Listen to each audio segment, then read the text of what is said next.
அதை பத்தி நான் பதில் சொல்ல வேண்டிய அவசியம் இல்லை. அப்படியா? தெரியல அதை படிக்கிறது இல்ல. நடக்கிறது இதுக்காக நடக்கிறது இல்ல. எப்போதும் நடப்பேன் நான். எந்த ஊருக்கு போனாலும், சென்னையில இருந்தாலும் சரி, வெளியூருக்கு போனாலும் சரி, காலையில இதனுடைய வழக்கம் இது. அது மாதிரி ஒவ்வொரு ஏரியாவில் நடக்கும் போது அப்ப நம்ம மக்களை சந்திக்கிற தேர்தல் நேரமா இருக்கிறதுனால மக்கள் வந்து என்ன சந்திக்கிறாங்க. நான் அதை பத்தி பதில் சொல்ல தயாரா இல்லை. No comments.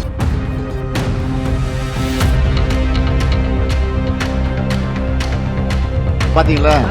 அதான் நீங்க பாத்தீங்களா எப்படி இருந்துச்சு?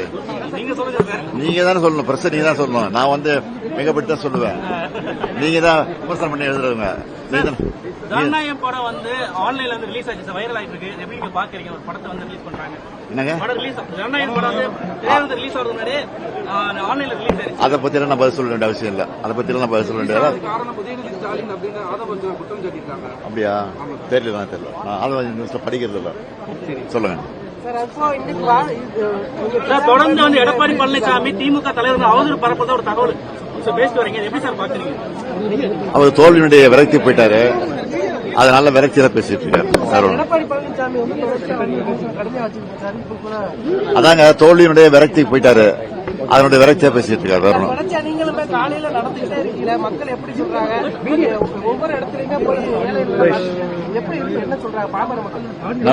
நடக்கிறது இதுக்காக நடக்கிறது இல்ல. எப்போதும் நடப்பேன் நான். எந்த ஊருக்கு போனாலும், சென்னையில இருந்தாலும் சரி, வெளியூருக்கு போனாலும் சரி, காலையில இதனுடைய வழக்கம் இது.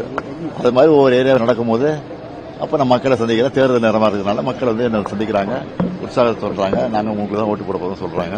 அது உற்சாகமா இருக்கு. அதனால கொஞ்சம் கூடவே நடக்கிறோம். அதை பத்தி பதில் சொல்ல தயாரா இல்லை. No comments. சார், தமிழ்நாட்டுக்கு டெல்லிக்கு சொல்றீங்க சார், சொல்றீங்க எப்பயுமே போட்டி வந்து திமுக அதிமுக தானே? அதிமுகவுடைய முகமூடி போட்டு தானே பிஜேபி உள்ள வருது. அதனால அதுதான் உண்மை. நன்றி நன்றி நன்றி. என்னங்க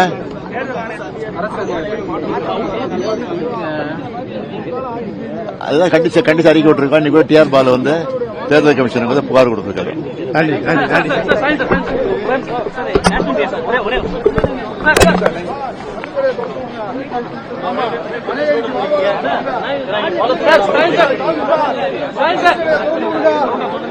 மக்களுக்கு 1.5 கோடி நாடாளு மக்களுக்கு வாக்களிக்கிறோம். உங்களுக்கு கல்லுக்கடையை திறந்து விடுங்க.